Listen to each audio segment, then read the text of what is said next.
थोडक्यात तो मला एक सांगायचा होता पण विसरून गेला. तर याच्यामध्ये जर बघितलं तर एक आहे की दंड, खटला व शिक्षा हे एक प्रोव्हिजन याच्या पानावरती दिलेलं आहे. त्याच्यामध्ये काय आहे, फॉर एक्झाम्पल असुरक्षित अन्न जर असेल, आरोग्यास हानिकारक जे ठरलेलं, तर मृत्यू झाला तर 7 वर्षापेक्षा कमी नाही व आजन्म कारावासापर्यंत एवढी सजा त्याच्यामध्ये आहे आणि 10 लाख रुपये दंड. हे अनसेफ फूड. आता अनसेफ फूडची डेफिनेशन मी आता थोडक्यात तुम्हाला सांगितली. अस्वच्छता आली तर अनसेफ फूड येऊ शकतं. दुसरं, गंभीर दुखापत झाली, इंजरी झाली, तर 6 वर्षापर्यंत कारावास आणि 5 लाखापर्यंतचा दंड आहे.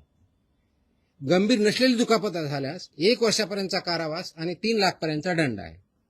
दुखापत न झाल्यास 3 महिन्यापर्यंतचा कारावास व 3 लाख रुपयापर्यंतचा दंड आहे.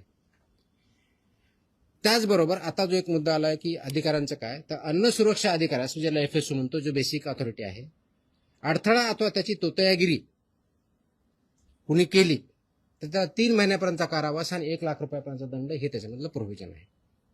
हे तर मला कारावासाच्या बाबतीत सांगितले. फक्त दंडनीय अपराधाच्या बाबतीत काय, दिशाभूल करणारी जाहिरात, आता खोटा दावा 10 लाखापर्यंत दंड, वैध परवानाशिवाय व्यवसाय करणे 10 लाखापर्यंत, विदाऊट लायसन्स 10 लाख रुपयाचा दंड, अवमानक म्हणजे सबस्टँडर्ड अन्न उत्पादन, साठवण, विक्री अथवा सेवा 5 लाख रुपयाचा दंड, चुकीचे नामकरण असलेले, ज्याला मिसलेबलिंग म्हणतो, ते 3 लाख रुपयापर्यंत दंड, प्राधिकृत अधिकाऱ्यांच्या निर्देशांचे पालन न करणे 2 लाखापर्यंतचा दंड, अन्नाची अस्वच्छ अथवा अनारोग्यकारक प्रक्रिया व तयारी 1 लाखापर्यंतचा दंड. आता हे कायद्यात आहे, रेग्युलेशन्समध्ये आहे.